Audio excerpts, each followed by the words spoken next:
flying somehow, gotta regain control. Timnas Indonesia memang telah mendatangkan banyak pemain baru, termasuk beberapa pemain keturunan yang memiliki kualitas Eropa.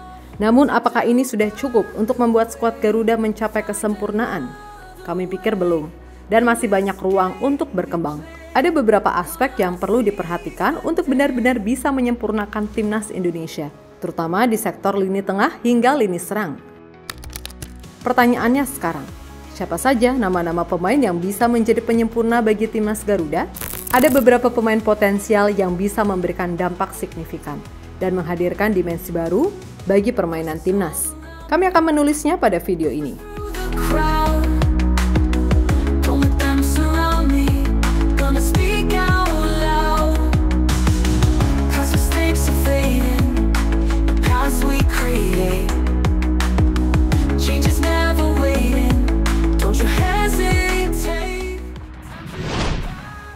PSSI dan Kemenpora tampaknya tidak main-main. Mereka bahkan menyampaikan bahwa proses mendatangkan pemain keturunan belum selesai.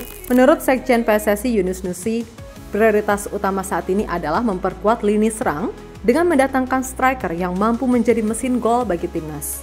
Beberapa nama seperti Ole, Miliano, Mauro, hingga Dean Zandbergen sudah sering disebut-sebut sebagai pemain yang berpotensi gabung timnas. Seperti yang sudah kami ulas pada video sebelumnya.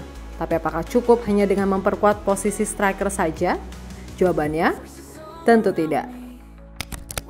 Seperti halnya tim yang ingin benar-benar kuat, Indonesia juga butuh kedalaman dan kualitas pemain di posisi lain. Dari posisi gawang hingga striker dan khususnya di lini tengah dan depan, inilah beberapa pemain keturunan yang kami anggap bisa menjadi solusi untuk menyempurnakan kekuatan Timnas Indonesia.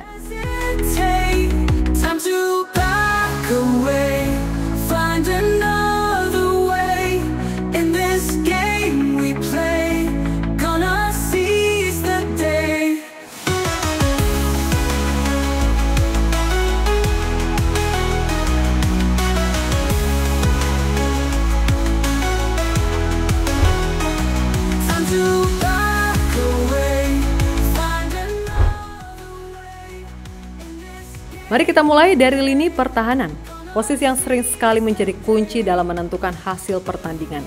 Saat ini, Timnas Indonesia memiliki Martin Paes sebagai kiper utama yang bermain untuk FC Dallas di MLS Amerika Serikat. Namun, ketergantungan pada satu kiper bisa menjadi resiko besar, terutama saat menghadapi turnamen panjang atau jadwal yang padat.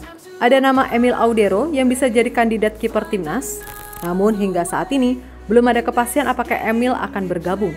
Meskipun ia sempat bertemu dengan Pak Erick Thohir dan menunjukkan ketertarikan, hingga saat ini kita masih menunggu kabar lebih lanjut darinya.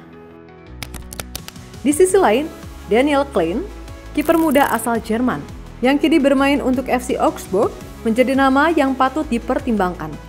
Daniel memiliki tinggi badan 191 cm, memiliki postur dan pengalaman dari Bundesliga yang bisa menjadi aset luar biasa bagi timnas.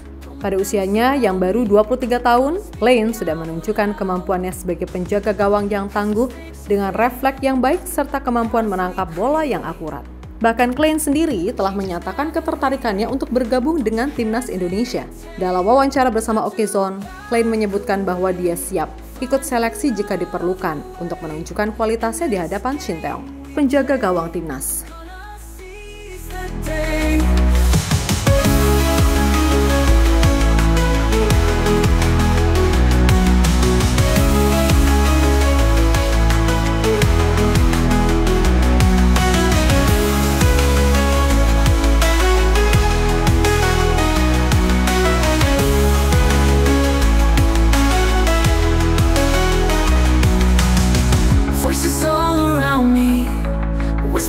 The crowd, don't let them surround me, gonna speak out loud. Past mistakes are fading, new paths we create. Selanjutnya kita masuk ke lini tengah yang berperan vital dalam mengatur tempo permainan dan distribusi bola. Saat ini timnas kita baru memiliki beberapa pemain keturunan seperti Tom Haye dan Ivar Jenner yang siap bermain di lini tengah. Namun melihat standar kompetisi internasional, jumlah ini masih jauh dari ideal. Timnas kita membutuhkan setidaknya 4-5 gelandang berkualitas Eropa untuk membentuk lini tengah yang solid. Di posisi ini, salah satu nama yang layak dipertimbangkan adalah Milian Jimenez, seorang gelandang muda yang kini bermain untuk Aalborg BK di Liga Super Denmark. Jimenez memiliki darah keturunan Indonesia dari kakeknya yang berasal dari Madiun, Jawa Timur. Dia memiliki keunggulan dalam hal stamina dan kemampuan teknis yang mumpuni, ditambah dengan kemampuannya dalam mencetak gol.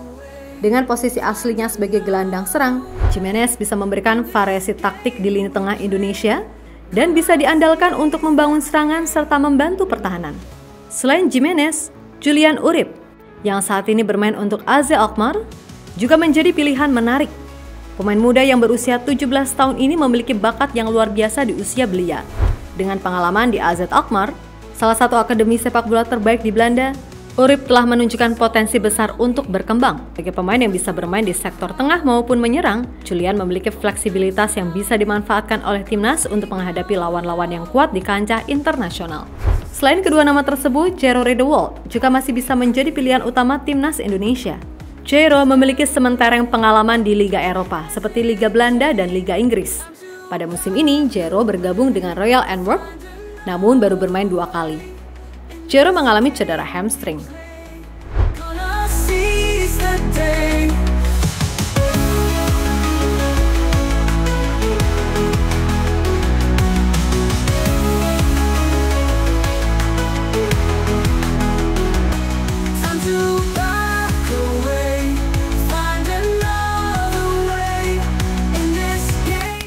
Terakhir, kita masuk ke lini depan, sektor yang tentunya tidak boleh luput dari perhatian.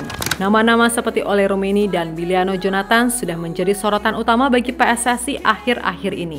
Ole Roemeny, striker andalan FC Utrecht, adalah sosok yang sudah tidak diragukan lagi. Pemain berusia 24 tahun tersebut memiliki pengalaman yang solid di Eredivisie dan kerap kali menjadi ancaman di depan gawang lawan. Dengan kemampuannya mencetak gol serta pengalamannya di kompetisi Eropa, Roemeny berpotensi menjadi solusi utama bagi Shin Tae-yong di lini serang timnas Indonesia.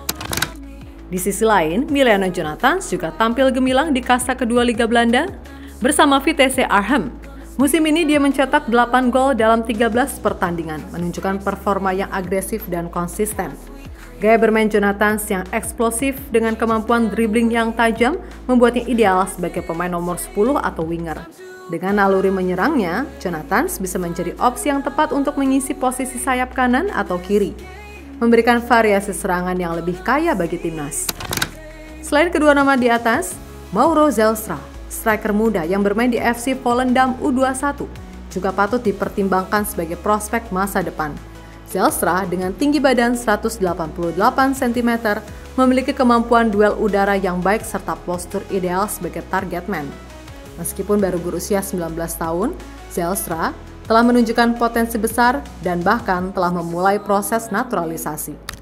Jika prosesnya ini berjalan lancar, kehadiran Zijlstra bisa menambah kekuatan timnas di sektor depan sebagai pelapis yang tangguh, atau bisa juga bergantung terlebih dahulu dengan timnas U20.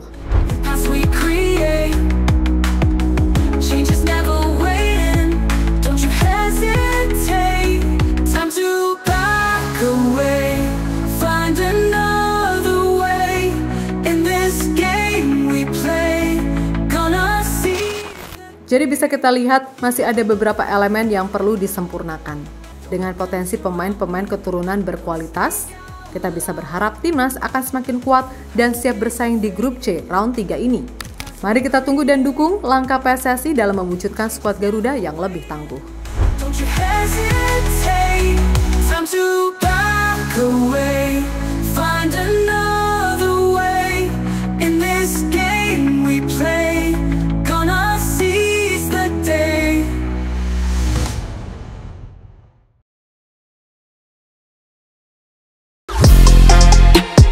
Halo, izin iklan sebentar ya guys. Jadikan ruangmu bernuansa timnas. Temukan beragam poster dinding, sepak bola dan timnas dengan desain menawan, kualitas premium dan harga yang tidak akan menguras kantong. Segera klik link Shopee di deskripsi video ini dan dukung timnas dengan sepenuh hati.